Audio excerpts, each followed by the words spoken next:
जय हिंद दोस्तों, आज हम आपको यहाँ पे कक्षा 12 का एक बहुत ही महत्वपूर्ण प्रश्न लेके आए हैं। इससे पहले मैं एक पेपर को सॉल्व करा चुका था।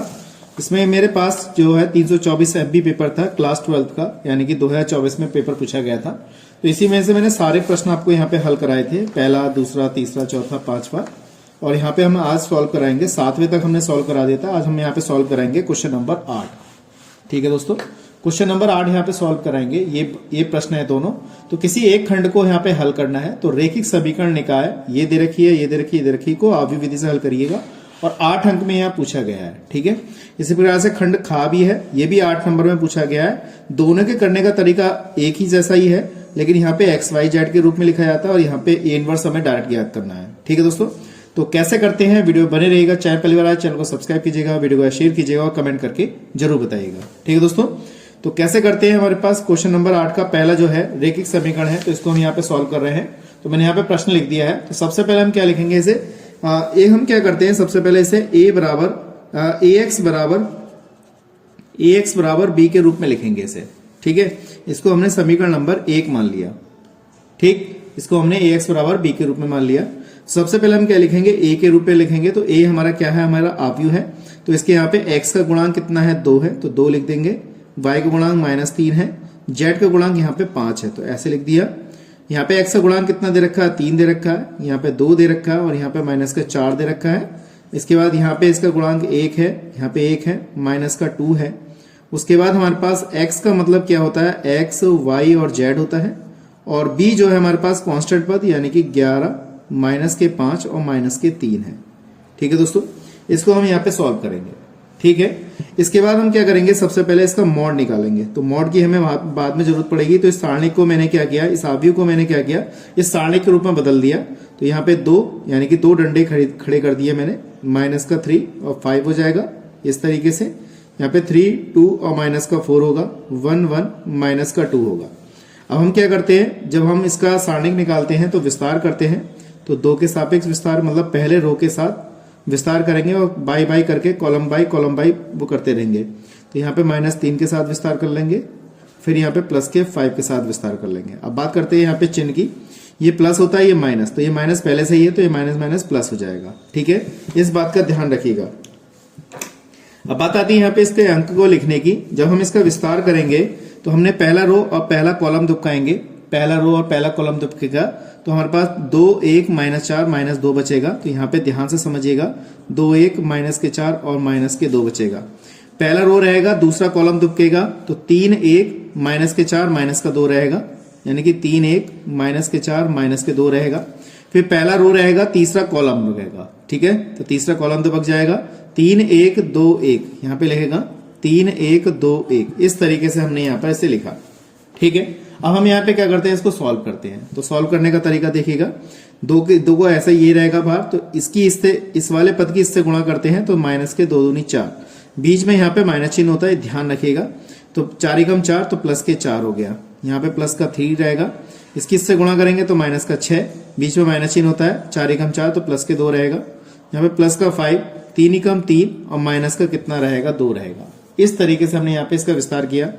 अब देखिए हमने हमारे पास क्या है, देखिए कैंसिल हो गया, 0 बचेगा, यहाँ पे 3 है, 6 में से 4 जाएगा तो -2 बचेगा, और +5, 3 में से 2 गया तो कितना बचा, 1 बचा।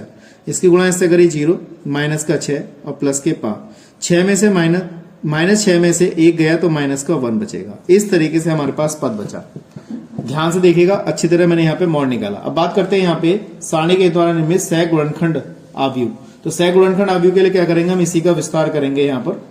ठीक है, इसको जरा ध्यान से समझिएगा कैसे इसका विस्तार करना है। हमें आव्यूह की जरूरत पड़ेगी, तो इसको मैं यहाँ पे रखता हूँ। पहला रो पहला कॉलम दुबकाना है, यानी कि 21, यहाँ पे 11, 12, 13, 21, 22, 23, 31, 32, 33, इन सबके यहाँ पे विस्तार करके लिखने हैं। तो सबसे पहले मैं यह समझाता हूँ यहाँ पे इसका विस्तार कैसे किया। तो पहला रो और पहला कॉलम दुबकाएंगे, तो यहाँ पे लिखा जाता है A11, ऐसे लिखा जाता है, लेकिन वहां पे फिर संख्या नहीं लिखी जाती है। यहाँ पे फिर हमारे पास 12 आ गया, फिर यहाँ पे हमारे पास कितना A13 आ गया, फिर यहाँ पे हमारे पास कितना आ जाएगा, यहाँ पे 21 आ जाएगा, फिर यहाँ पे हमारा 22 आ जाएगा, फिर यहाँ पे हमारे पास A23 आ जाएगा।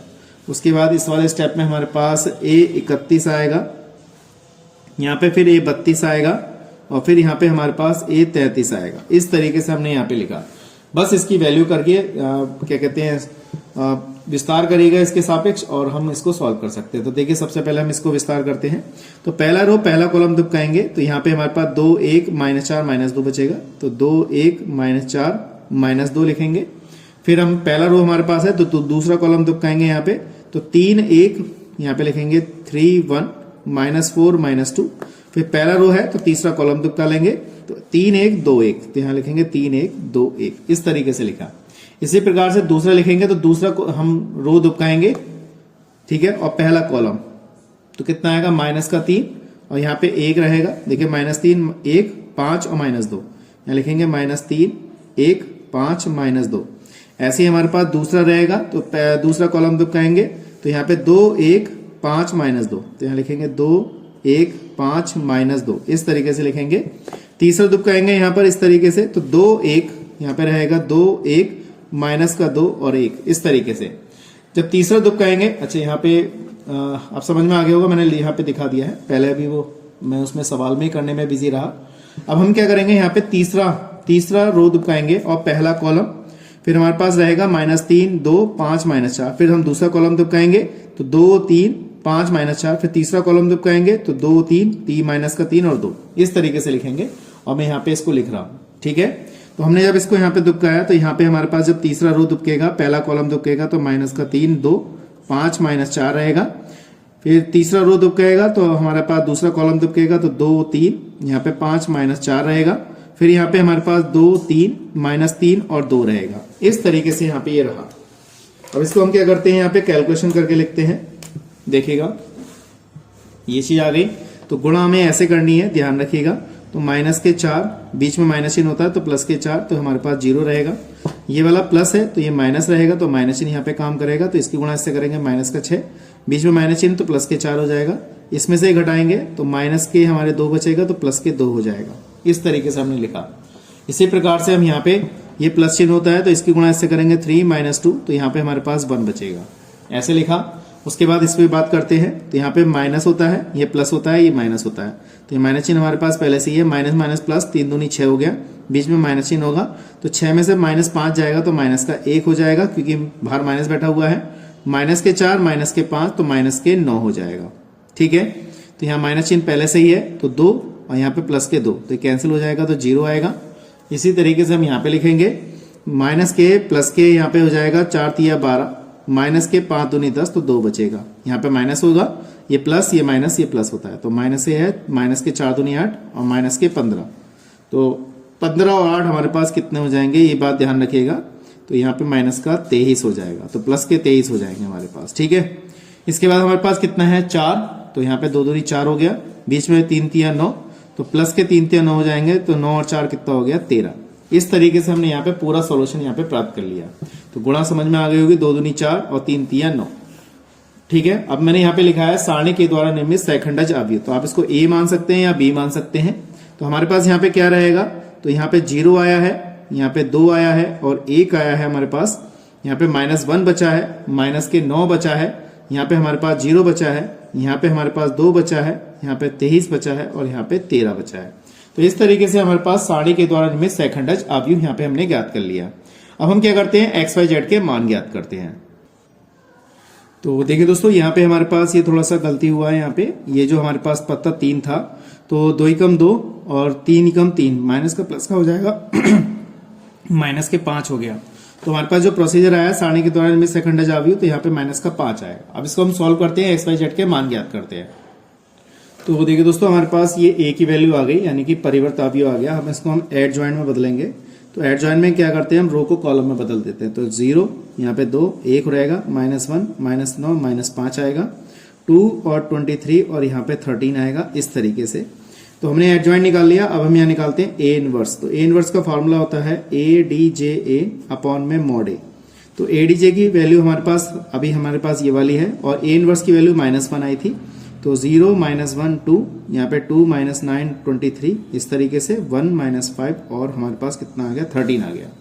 अब हम क्या करते हैं, हमारे पास A इनवर्स आ गया। तो अब क्या करते हैं हम यहाँ पे, सबसे पहले आपको पता होना चाहिए जब हम ये सॉल्व कर रहे हैं तो इसके लिए हम क्या करेंगे, समीकरण 1 पकड़ेंगे। तो समीकरण 1 से तो A हमारे पास क्या थी, AX बराबर B के रूप में समीकरण 1 थी। तो x बराबर a इनवर्स b लिख सकते हैं। तो ये x y और z होगा। a इनवर्स की वैल्यू हमारे पास माइनस का 1 है, तो 0 -1 और 2 इस तरीके से लिखेंगे।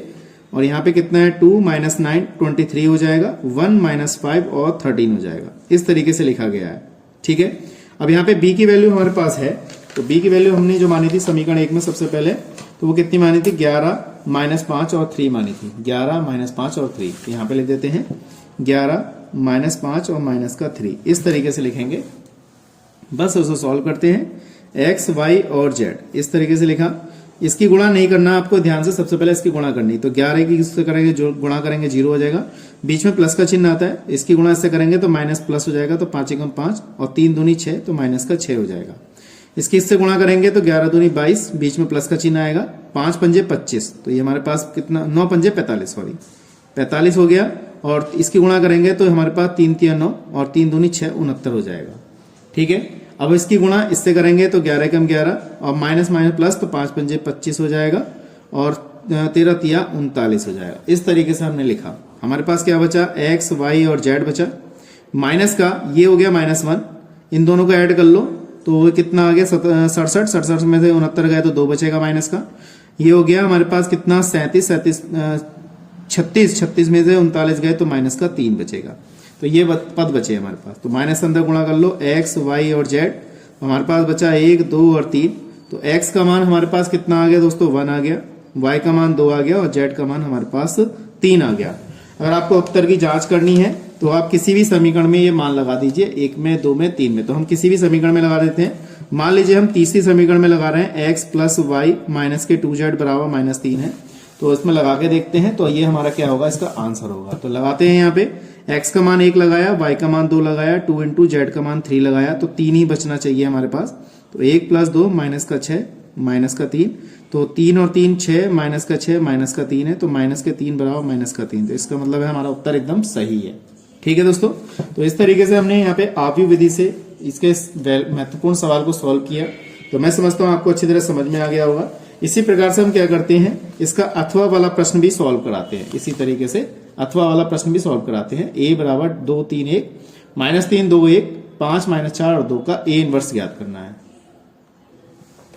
तो देखिए दोस्तों, अगला प्रश्न हमारे पास है, इसका 8 नंबर में ये भी पूछा गया है। तो सबसे पहले इसका मॉड निकालेंगे।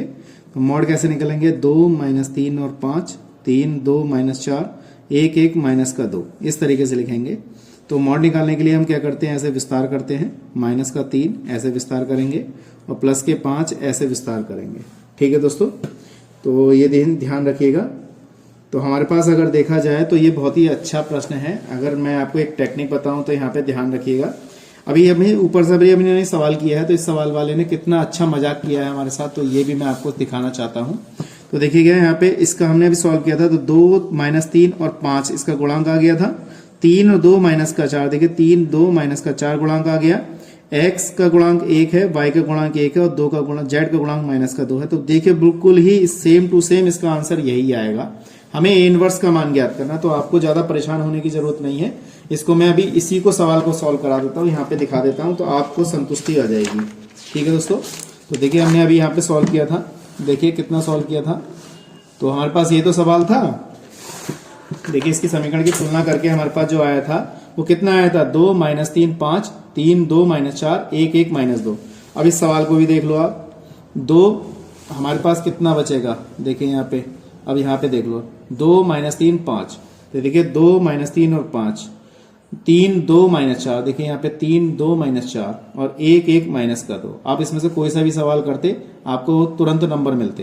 तो देखिए बिल्कुल सेम है नहीं है। जब इसको हम सॉल्व करेंगे तो a इनवर्स का मान आप कहाँ तक सॉल्व करेंगे, तो पहले आप इसको ऐसे मॉड निकालेंगे और इस प्रकार से आप क्या करेंगे, सारणी के दौरान में सेकंड आप भी निकालेंगे।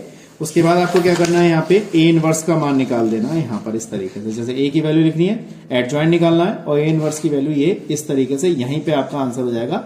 तो आप चाहे वैसे करते चाहे वैसे करते, देखो आपको सॉल्व करने की जरूरत नहीं है। तो ये बोर्ड वाले कैसे आपको बेवकूफ बनाते हैं, ध्यान रखिएगा। तो इस तरीके से देखो उन्होंने दोनों सवाल सेम सेम दिए हैं।